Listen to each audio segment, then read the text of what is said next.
पिछली बार भी कार्यक्रम दरबार ने आयोजित किया था हरिद्वार में। वैसे तो कानपुर इसका मूल स्थान दरबार का रहा है। कानपुर से हरिद्वार तक, हरिद्वार से पूरी दुनिया में फैलने का जो एक बना हुआ है सिस्टम, एक व्यवस्था बनी हुई है, जो हरिद्वार से हो सकता है वो कानपुर से नहीं हो सकता है। हरिद्वार हमारी देवभूमि है, उत्तराखंड हमारी देवभूमि है। पूरे विश्व में हरिद्वार की पहचान है, कहीं पहचान कराने की आवश्यकता नहीं है। आज जब से हरिद्वार से नाता जुड़ा स्थूल रूप से, तब से विश्व के कई देशों में दरबार का फैलाव हुआ।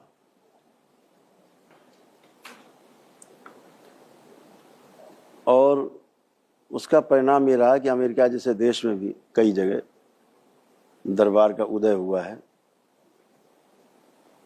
और अपनी शैशवावस्था में है दरबार, धीरे धीरे बनने की ओर अग्रसर है।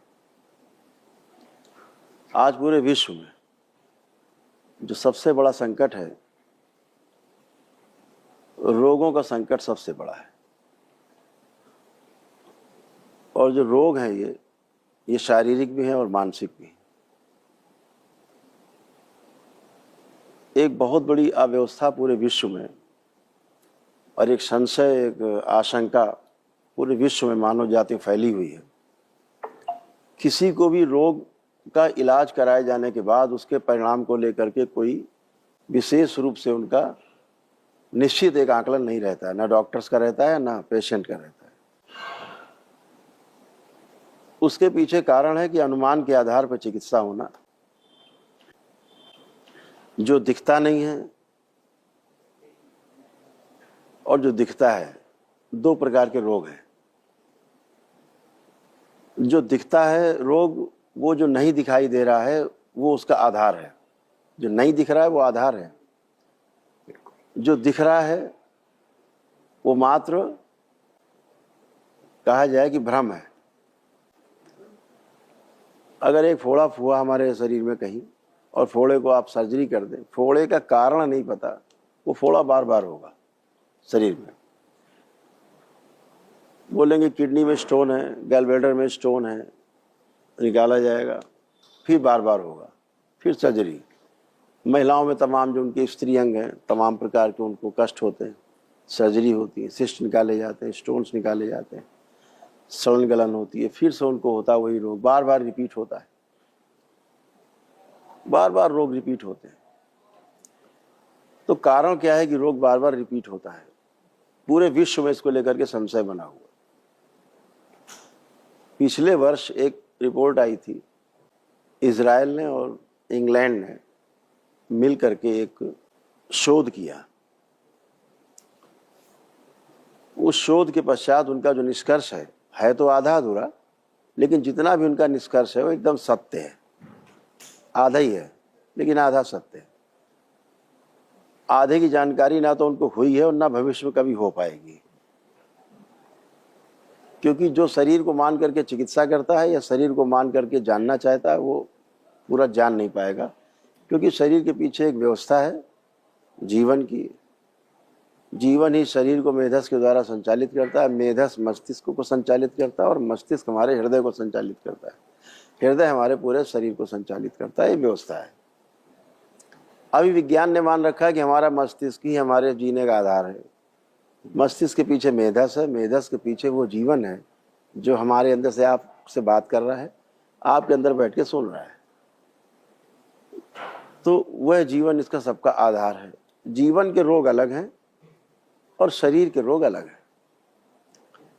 जीवन की चिकित्सा की विधि अलग है और शरीर की रोगों की चिकित्सा की विधि अलग है। पूरा विश्व आक्रांत है। शरीर को मान करके चिकित्सा जगत सारा काम कर रहा है। उसके पीछे जो रोग का कारण है उसको, उसके बारे में ज्ञान ही नहीं। क्यों? क्योंकि उसको मानता ही नहीं है कि पीछे कुछ होता भी है।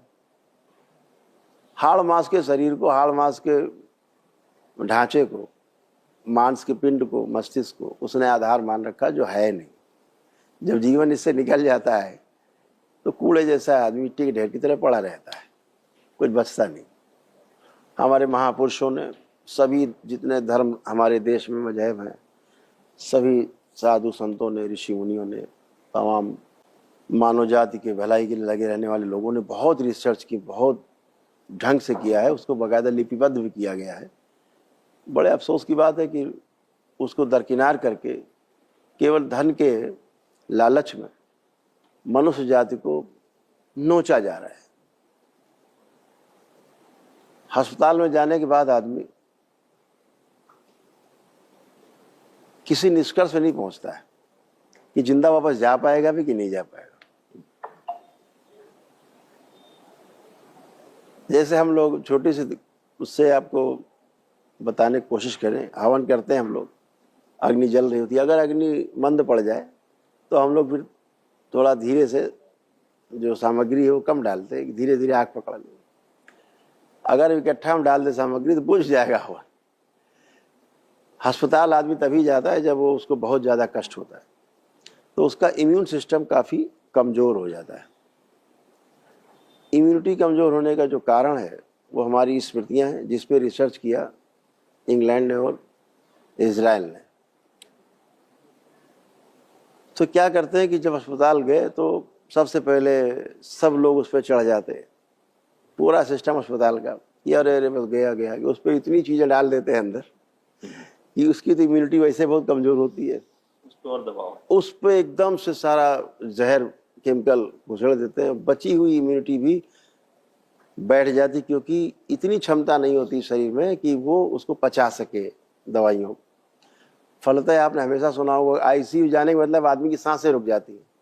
बताओ भैया, आपका पेशेंट आईसीयू में जा रहा, धक से होता, अरे बाप रे क्या हुआ, लौटेगा कि नहीं। वेंटिलेटर गया तो मतलब ही नहीं, फिर तो बोले अब तो गए ही। फिर वो डॉक्टर साहब बार बताते हैं भैया आप ऊपर वाले से प्रार्थना करिए, अब उसी से करिए, वही है। तो वहाँ पे डॉक्टर साहब भगवान से मिला के चले जाते हैं, अब आप जानो भगवान जाने, आपका पेशेंट जाने। तो इजराइल और जो उनका जो शोध पत्र प्रकाशित हुआ उसमें उन्होंने कहा, रिसर्च इस बात पे थी, बिंदु था कि रोग बार बार रिपीट क्यों होता है। भाई एक बार बोले कैंसर डिटेक्ट हुआ, कैंसर डिटेक्शन के बाद फिर कहा कि साहब इसका कीमो होगा, कीमो हो गया, फिर बोले साहब सर्जरी होगी, आवश्यकता है तो सर्जरी हो गई, फिर रेडिएशन होगा, फिर उसके बाद एक सर्टिफिकेट देते हैं कुछ दिन के बाद कि साहब यू आर ओके, आप कैंसर आपका नील है। आदमी खुशी खुशी घर आता है, 10-20 लाख रुपए खर्चा करके बेचारा कपड़े बर्तन बेच के इलाज कराता है। लौट के जब आता है तो साल 2 साल बाद फिर कुछ तकलीफ होती, फिर भागता है, नहीं साहब वो तो दोबारा से हो गया। हमेशा सुना होगा आपने, कैंसर जिसका ठीक भी हो जाता है, घर वाले और वह स्वयं वह व्यक्ति सशंकित रहता है कि दोबारा से ना हो जाए, और हो जाता है। एक भी आदमी आप ढूंढ के नहीं बता सकते जिसको कैंसर हुआ हो और दोबारा ना हुआ हो, निश्चित दोबारा होगा। दोबारा नहीं हुआ तो इसका मतलब कैंसर नहीं था उसको, सीधी बात।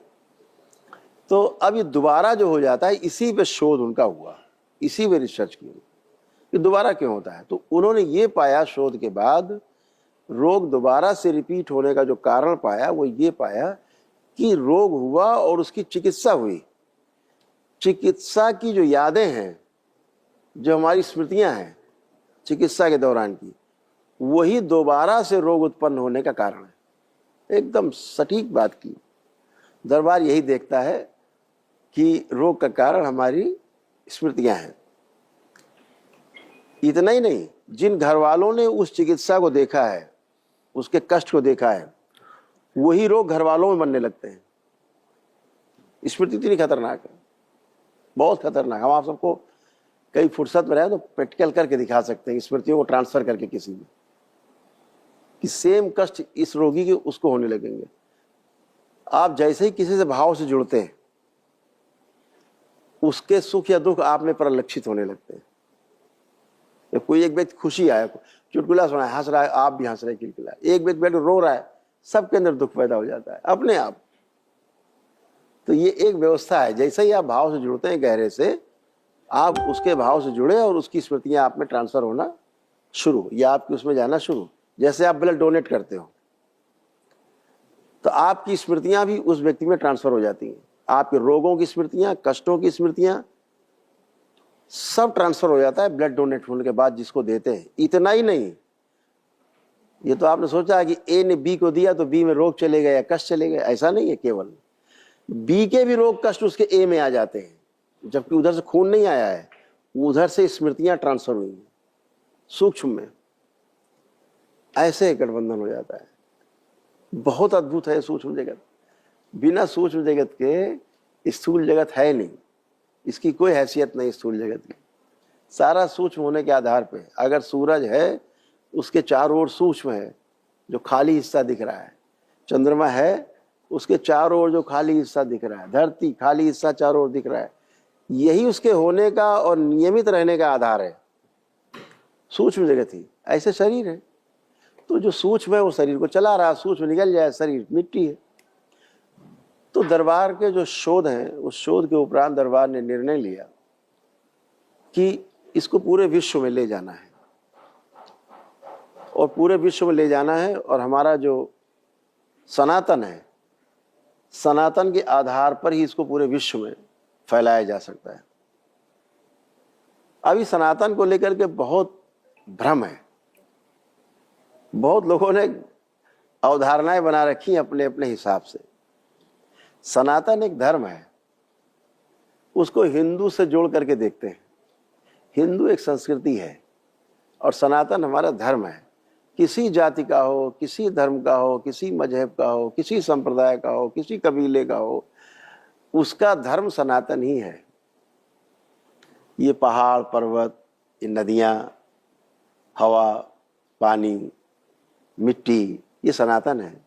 सनातन का अर्थ है जो सदा से था, आज भी है और सदा सदा बना रहेगा, उसे सनातन कहा जाता है। इसे किसी संस्कृति से जोड़ करके देखना ठीक नहीं है। संस्कृति हमारे जीने का आधार हो सकती है। हमारी जो स्थानीय भौगोलिक स्थितियाँ, परिस्थितियाँ हैं, उनके आधार पे हमने संस्कृतियाँ विकसित की हैं। अपने जीने के आधार को संस्कृति के द्वारा हमने लोगों को स्वस्थ रखने का प्रयास किया हमारे महापुरुषों ने। तो स्वस्थ रहने के लिए जितना जो कुछ बना है, बताया गया, वो धर्म के आधार पर ही है। जितने ग्रंथ लिखे गए हैं धर्म को आधार मान करके सारी संस्कृतियां डेवलप हुई हैं, विकसित हुई हैं। तो मानव धर्म ही सनातन धर्म है। इस बात को हमें सबको समझना होगा कि हमारा जो मानव धर्म है वह ही हमारा सनातन धर्म है, जहाँ कोई जाति पाति नहीं है, जहाँ कोई भेदभाव नहीं है, जहाँ कोई अमीर गरीब नहीं है, जहाँ कोई छोटा बड़ा नहीं है, जहाँ कोई पद से छोटा बड़ा नहीं है, उम्र से छोटा बड़ा नहीं है, केवल मानव है। तो हमारा जो मानव धर्म है तो वही हमारा सनातन धर्म है। इसी आधार पर पूरे विश्व में इस विद्या के द्वारा लोगों का भला किया जा सकता है। इसलिए इस दरबार का उदय हुआ कि हम इस विद्या के द्वारा, जिसे हम दरबार से जोड़ करके देखते हैं कि व्यक्ति की जो स्मृतियों का जो पिंड है, पूरा आधार है जो रोगों का या स्वास्थ्य का, आपकी जो स्मृतियां हैं आपके रोग का भी आधार है और आपके स्वास्थ्य, अच्छे स्वास्थ्य का भी आधार है। अच्छी स्मृतियां हैं तो आप स्वस्थ हैं, खराब स्मृतियां हैं तो आप रोगी हैं।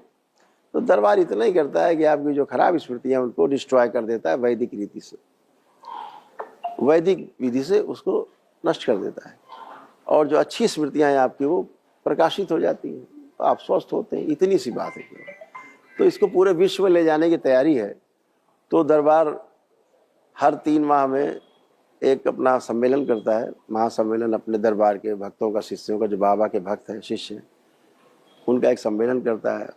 उनको उत्साहित रखता है कि वो उन्हीं में से कुछ लोग आए आगे, उन्हीं में से कुछ लोग आगे आकर के समझें बात को, और बात को समझ करके आगे बढ़ाएं, और इस कराहती हुई मानवता को उसके कष्टों से, उसके रोगों से, उसकी समस्याओं से छुटकारा दिलाएं। ये सब चीज़ें दरबार ने अच्छे से शोध नहीं किया है, दरबार ने अनुसंधान किया है। अनुसंधान के बाद शोध होते रहते हैं। शोध और अनुसंधान में यही अंतर है। अनुसंधान एक ही बार होता है सैद्धांतिक रूप से, फिर उसमें जो फेरबदल, उसका और परिष्कृतिकरण और परिष्कृत करना धीरे धीरे। जैसे आपके पास पहले वायरलेस सेट आए, वायरलेस सेट से धीरे धीरे पेजर बन गया, फिर मोबाइल बन गया, फिर और अच्छे मोबाइल बने, बड़ा मोबाइल बना, छोटा होते होते इतना बड़ा घड़ी में आ गया। ये शोध है, ये रिसर्च है। लेकिन जो अनुसंधान है वो एक बार हो गया वायरलेस सेट के रूप में कि हमारे बेतार के तार से हम बात कर सकते हैं। ऐसे ही शिव ने जो हमारे सामने रखी, जो 112 विधियां रखी हमारे पूरे मानव जाति के लिए, वो पूरे मानव जाति के लिए है। उसमें हिंदू, मुस्लिम या सिख या बौद्ध या ईसाई या किसी अन्य धर्म का कोई उस पर जो धर्म कहते हैं वो धर्म नहीं है, ये संस्कृतियां हैं। अपना ठप्पा लगा देना उसके ऊपर कि हमारा है, ऐसा है नहीं। अब कहे तो हवा हमारी है, हो नहीं सकती, वो सबकी है। पानी सबका है, हमारा पानी है, ऐसा हो नहीं सकता। इसी बात का झगड़ा है जो चीज़ों को नहीं समझ पा रहे हैं। तो हमें इन चीज़ों को बहुत खुले हृदय से पूरी मानव जाति के लिए दरबार ने रास्ते खोले हुए हैं। और हमारे दरबार के द्वारा हमारी ऐसी शुभकामनाएं हैं। अपने दरबार के साथ साथ आप सबकी शुभकामनाओं की भी आशा रखते हैं कि दरबार को आप सभी सहयोग करेंगे। उसके जो नीति है, उसकी जो रीति है, जो उसकी विधियां हैं, उनको समाज में पहुंचाने का काम आप सबके माध्यम से हो सकेगा अच्छे से। तो हम सभी आपसे अपेक्षा रखते हैं कि दरबार का जो कार्य है उसको हम रोग मुक्त भारत के रूप में, कि हम दरबार के नारे हैं ये कि रोग मुक्त मानो, रोग मुक्त भारत से थोड़ा ऊपर उठते हैं। तो दरबार ने नारा दिया कि रोग मुक्त मानो, शोक मुक्त मानो, भय मुक्त मानो, ऋण मुक्त मानो। ऐसे चीज़ों से मुक्ति मानो पा जाए, रोग से, शोक से, भय से, ऋण से, तो फिर नशा मुक्त मानो, नशा भी ना हो उसको मिले। दरबार की ये शक्ति है कि नशा दरबार मिनटों में छुड़वा देता है, कोई भी नशा करता हो। तो आप लोग मेरे सामने बैठे, आप मेरे सामने खड़े करो 100-200 लोग शराब पीने वाले खड़े कर दो, अगले मिनट से कभी शराब नहीं छुएंगे। ये दरबार की शक्ति है, वो सूक्ष्म जगत है। आपको लगता आप पी रहे हैं, आप खा रहे हैं, दरबार देखता आप खा ही पी नहीं रहे, कोई और खा पी रहा है आपके द्वारा, मजे ले रहा है। स्मृतियाँ डिस्ट्रॉय हो जाती, काम खत्म, और आप अच्छे। ऐसे ही रोगी स्मृतियाँ डिस्ट्रॉय हो जाती हैं वैदिक रीति से, और रोग भी धीरे धीरे समूल नष्ट हो जाते हैं अपने आप, क्योंकि स्मृतियाँ जड़ हैं। तो जो मैंने कहा, जो इजराइल का और इंग्लैंड का जो शोध पत्र प्रकाशित हुआ था, वो बिल्कुल सही बात पकड़ी, आधी बात पकड़ी इन्होंने, कि स्मृतियाँ जो रह जाती हैं रोग से इलाज की, उससे फिर दोबारा रोग हो जाता है। लेकिन अब अगर उनसे पूछा जाए कि पहली बार रोग क्यों हुआ, भाई इलाज की यादें रह गई, उस याद से दोबारा रोग हो गया है तो ठीक, लेकिन शुरुआत की बात करें कि पहली बार रोग कहाँ से आ गया आदमी में, तो वो उसकी पूर्व जन्मों की स्मृतियां हैं, उसके पितरों की, पूर्वजों की, जो पुरखे हैं उसके, उनकी स्मृतियां रहती हैं इस सूक्ष्म रूप से। तो उन स्मृतियों के आधार पर रोग डेवलप होते हैं। स्मृतियां माने कर्म स्मृतियां, यानी कर्म भोग का सिद्धांत के आधार पर रहता है। तो बातें आपसे बहुत करना चाहते हैं, बहुत करेंगे बातें, लेकिन जो मुख्य बात है कि इसको दरबार के फैलाव के लिए पूरे विश्व में इस बार संकल्प है हरिद्वार में कि पूरे विश्व में दरबार का फैलाव हो। उस संकल्प के साथ यहाँ समापन होगा। हरिहर। हाँ, कोई प्रश्न कर सकते। इसमें कौन कौन सी बीमारियां हैं जिसका होता है, आचरण पे क्या प्रभाव पड़ता है लोगों पे, और क्या आपकी जो स्मृतियां जो आप जो खत्म होने से बीमारियां सही होती है, तो उसके बाद डॉक्टर किया और किसी चीज की जरूरत पड़ती है या नहीं पड़ती है, या वो भी फॉलो करना चाहिए और आपको भी फॉलो करना चाहिए? नहीं, ये ठीक है। देखिए, कोई आदमी बहुत कष्ट में है, एकदम उसके प्राण निकल रहे हैं, तो जो देखिए सबका सम्मान करना है। जब हमने मानव धर्म की बात की है तो उसका अर्थ है कि समावेश सभी का हो गया उसमें। तो चाहे एलोपैथी है, चाहे होम्योपैथी है, चाहे वो आयुर्वेद है, चाहे वो कोई पैथी हो, हर पैथी का जिसमें आदमी को विश्वास हो उसका इस्तेमाल कर सकता है, तात्कालिक रूप से करना चाहिए। अपने जीवन की रक्षा के लिए कोई व्यक्ति ये नहीं देखता कि भैया आपकी पैथी सर्वश्रेष्ठ है। आदमी ये देखता है हम ठीक कैसे होंगे, आप बताओ, हम भस्म खाने को तैयार हैं आपकी, अगर इससे ठीक हो जाए। आदमी शाकाहारी, डॉक्टर कहता नहीं भैया आपको तो अंडा खाना पड़ेगा और मीट खाना पड़ेगा, तो कहता भैया ठीक है खाएंगे, आपकी पैथी स्वीकार है। तो किसी पैथी से कोई विरोध नहीं है, किसी पंथ से, किसी संप्रदाय से, किसी प्रकार की पैथी से, किसी से कोई विरोध, मानव के हित में जो प्रयोग हो जाए। लेकिन इसमें मूल बात यह है कि उसकी स्मृतियों का नष्टीकरण होना आवश्यक है, नहीं रोग बार बार रिपीट करेगा। आप देखते होंगे जैसे कि किसी की मृत्यु होती है घर में, पिता माँ की, तो वही रोग धीरे धीरे बेटों बच्चों में आने लगता है, पत्नी में आने लगता है ना। वही रोग, वो स्मृतियाँ रहती हैं, और जैसे ही वो स्मृतियाँ डिस्ट्रॉय होती हैं वैसे ही उसकी जड़ कट जाती है। तो अगर स्थूल शरीर में उसका प्रभाव आ चुका है तो वो धीरे धीरे धीरे धीरे वो पुनः से बॉडी उसको अपने आप ही डेवलप करती है। यानी ईश्वर से आपकी स्वयं की प्रार्थना, आपके संकल्प, आपके प्रार्थना संकल्प से आप स्वस्थ होते हो।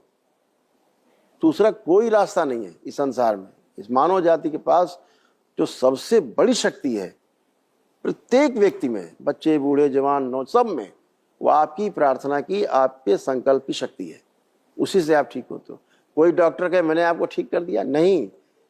पेशेंट जो आया है डॉक्टर के पास, पेशेंट का जो विश्वास है कि मैं उसके यहाँ जाऊंगा मैं ठीक हो जाऊंगा, ये संकल्प उसको ठीक करता है। डॉक्टर साहब नहीं ठीक करते। यस, तो आपका जो संकल्प है, अभी आप किसी डॉक्टर को, आपके कोई व्यक्ति हो उसको किसी डॉक्टर विश्वास ना हो, घर वाले कहें नहीं वही चलो बड़ा अच्छा डॉक्टर, उसको लगेगा नहीं वहां जाएंगे हम तो मर जाएंगे, हम तो उसके यहाँ जाएंगे, बगल पड़ोसी हमारा वो बैठता है पुड़िया बनाता है चूरन की, उससे हम ठीक हो जाएंगे। तो वो जाके वाकई वहां मर जाएगा, उसकी स्मृति है वो, और वहां चूरन वाले से ठीक हो जाएगा वो। तो ये उसका विश्वास जो है वो उसको स्वस्थ करता है, ना कि कोई डॉक्टर साहब ठीक करते। डॉक्टर साहब तो दवा देते हैं, और दवा देखिए कैसी स्मृति काम करती है। सुबह खाना है 2 टेबलेट, दोपहर में खाना है 3, शाम को फिर 2 खाना है, इसके खाने से हम अच्छे हो जाएंगे, यही तो है। अब ये स्मृति काम कर रही है, खाया और स्वस्थ हो गए, तो उसकी स्मृति ने उसको स्वस्थ किया है। ठीक है, आप उसको खड़िया घिस के खड़िया की टिक्किया बना के दे दो, कोई दवा नहीं दे दो, वैसे खा के स्वस्थ हो जाएगा वो। बिल्कुल, जो एक व्यवस्था है ये। तो मनुष्य के अंदर, स्वयं के अंदर शक्ति है स्वस्थ रहने की। तो सब पैथी का सम्मान करना है, जहां पे हमें तात्कालिक लाभ मिल सकता है हमें वहां पे वो जरूर करना है उसको। हाँ, लेकिन स्मृति का नष्टीकरण बहुत आवश्यक है, वो नष्ट नहीं होती। जैसे सपोज आपको एक और बात बताएं, जैसे एक परिवार में 10 लोग हैं, एक व्यक्ति को सपोज करिए कैंसर हुआ। देखिए मरता कैसे आदमी, और आपको गहराई में ले चलते हैं। जब आप लोग बैठेंगे फुर्सत में तो खूब गहराई से चर्चा करेंगे, तो ऊपर ऊपर की चर्चा हो रही सतह की। 10 लोग हैं डोभाल साहब, एक आदमी को कैंसर हुआ। अब 9 के अंदर स्मृति चली गई, जागृत हुई बाहर वाली स्मृति, जो लोग मर जाते हैं कैंसर से, आई ना, कैंसर हो गया, अरे तो मर जाएंगे, बच्चे नहीं लगता। तो अब ये स्मृति आ गई। अब ये 9 में जो स्मृति काम कर रही है 10वें को परेशान करेगी। जो रोगी है ये 9 लोग उसको ठीक नहीं होने देंगे, नहीं ठीक होने देंगे। इन 9 लोगों के कारण उसकी मृत्यु होगी 10वें की। इंतजार करेंगे। हाँ यस, उसको लगता है मर जाएगा। अब उसका डीएनए जुड़ा हुआ है।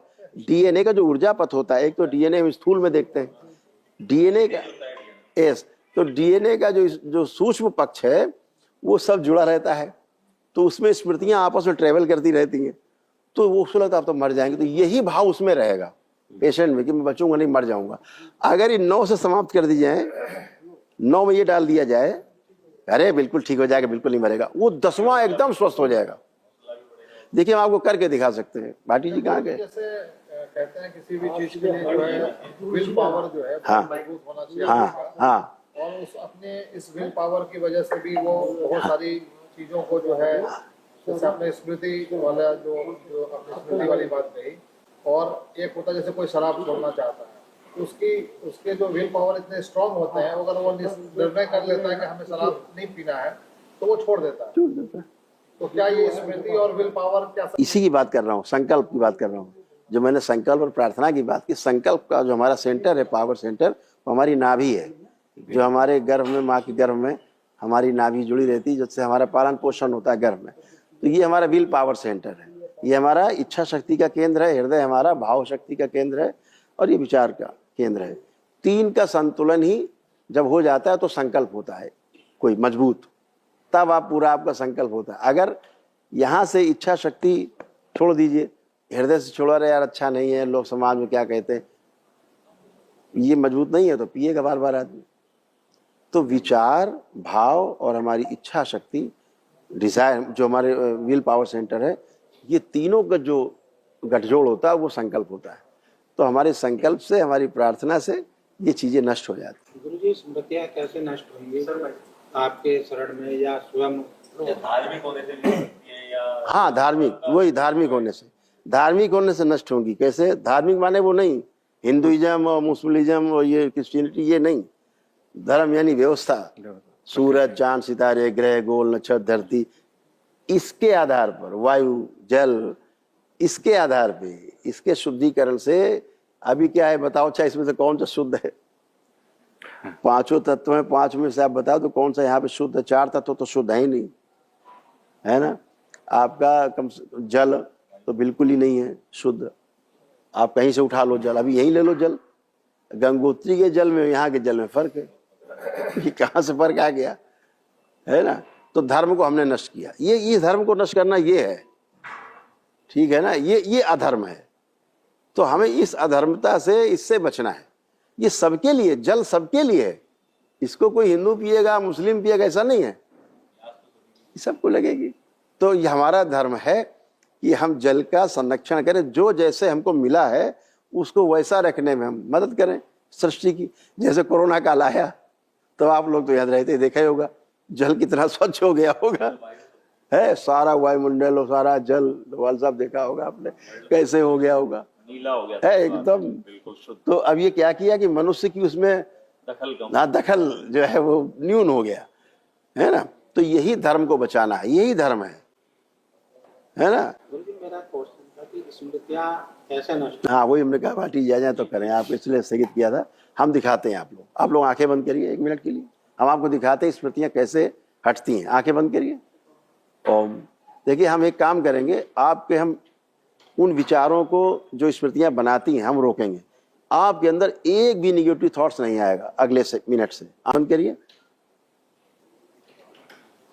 मन ही मन में प्रभु को स्मरण करिए, 3 बार बोलिए ओम नमः शिवाय, जोड़ दिया जाए अंतरिक्ष को, सभी के नकारात्मक स्मृतियां स्थगित कर दी जाए। शिव बैलेंस, 3 बार ओम नमः शिवाय बोल के आंख खोल दीजिए, आंख खोल दें। अब आप सभी लोग आंख बंद करके देखिए कि कोई भी एक थॉट्स, कोई निगेटिव थॉट्स आ रहा है क्या?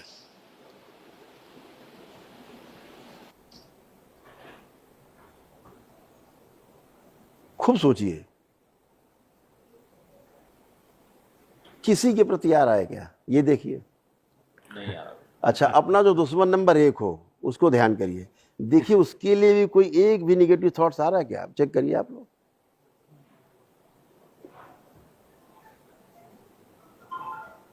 आ रहा किसी के लिए? नहीं आ रहा, तो किसी के लिए नहीं आ रहा, खालीपन सा लगा, खाली हो गया। तो अभी क्या हुआ कि आपके जो निगेटिव थॉट्स थे वो स्तंभित हो गए, रोक दिया। इसको वैदिक प्रक्रिया के द्वारा नष्ट किया जा सकता है। नष्ट माने रूपांतरित किया जा सकता है, क्योंकि एनर्जी का भी नष्ट नहीं होता। कब तक बच सकते हैं जैसे आपने अभी नष्ट करे हैं? हाँ, जीवन में कब तक बच सकते हैं? ये क्या है, जब क्या करना चाहिए जो हम इससे? बहुत अच्छा। जब आप धर्म की रक्षा करेंगे, मैंने बताया सनातन, जब उस धर्म की आप रक्षा करेंगे तो धर्म आपकी रक्षा करेगा। वाह, यही व्यवस्था है। वाह, बहुत बड़ी बात, बहुत बढ़िया। बहुत बढ़िया। तो इसको केवल समझना है बस कि धर्म की रक्षा वो हमारी रक्षा करेगा, इतनी तो बात है। इसी तरह बचा जा सकता है। तो जैसे अभी हमने आपको करके, हमने तो कुछ किया नहीं, कोई मंत्र तो पढ़ा नहीं, कोई टोना टोटका किया नहीं, कोई जादू टोना तो किया नहीं, ना हमने आपको छुआ, लेकिन आपके विचार से स्तंभित होकर आप चले गए दूर। तो ऐसे ही नकारात्मक स्मृतियाँ आपकी वैदिक प्रक्रिया से नष्ट हो जाती हैं, आपके ध्यान साधना से नष्ट हो जाती है। दरबार इस बार वो शक्तियाँ खोलने जा रहा है इस हरिद्वार में कि कोई वैदिक प्रक्रिया नहीं करेगा, उसके बाद भी केवल ध्यान साधना से उसके सभी रोग कष्ट और सारी स्मृतियां गंदी नष्ट हो जाएंगी। ये अपना अभी यहाँ पे 2 दिन या 3 दिन का 3 दिन का कार्यक्रम है। 3 दिवसीय कार्यक्रम। हाँ, 3 उसमें क्या चीजें? गुरुदेव एक सेकंड गुरुदेव। हाँ, राजीव जो गुरुदेव ने अभी किया वह इसीलिए हो पाया और आपके समस्त स्मृतियां स्तंभित इसलिए हो पाई कि गुरुदेव ने उन प्रकृति के उन तत्वों पर नियंत्रण पाया। और इसी चीज़ को शिव संहिता में कहते हैं कि जब एक साधक महात्मा महापुरुष मानव और महामानव की श्रेणी में पहुंचता है, प्रकृति के तत्व उसके नियंत्रण में होते हैं और वह प्रकृति के तत्व को आदेश देता है और वो तत्व उसका पालन करते हैं। बस इतनी सी बात है और ही गुरुदेव की अति विशिष्टता है जो उस रूप से कर पाए। और यह शुरुआत के बाद जैसे किक स्टार्ट मिल गई, गाड़ी स्टार्ट हो गई, अब प्रत्येक मानव उस गाड़ी को जितने मर्जी आगे तक बढ़ा सके। बस इतनी सी बात है। सरल शब्द। और दरबार में लाखों साधक हैं, उनमें से कई हजार तैयार हो चुके हैं जो बात को आगे बढ़ा रहे हैं।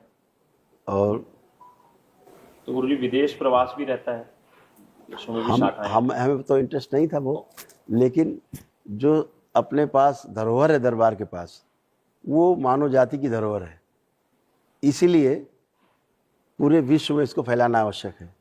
क्योंकि ये मानव जाति की संपदा है, तो केवल भारत की होकर न रह जाए, भारत के द्वारा पूरे विश्व में फैले, इस प्रयास में है। इसीलिए दरबार के जो तमाम शिष्य हैं उनमें फॉरेनर्स भी हैं और भारतवंशी भी हैं जो बाहर रहते हैं। सभी लोग मिलजुल करके एक बाहर बड़ा प्रयास कर रहे हैं, सब लोग लगे हैं और सभी की ज़मीन जगह भी हो गई है सब। हाँ, अब बस अब अगला फेज है कि स्टार्ट होना है। हरिद्वार के लिए भी गौरव की बात है कि यहाँ भी आपने स्थान बनाया। नहीं, बिल्कुल हरिद्वार ही वो स्थान होगा जहाँ से टेक ऑफ या लैंडिंग होगी इस देश में।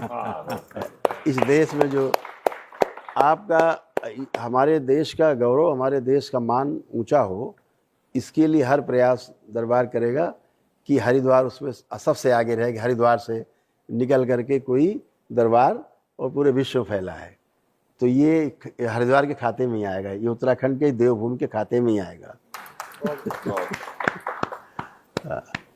आप सबका जो सहयोग है अपेक्षित है, आप सभी लोग सहयोग करेंगे तो ये काम में और ज़्यादा तेज़ी आएगी।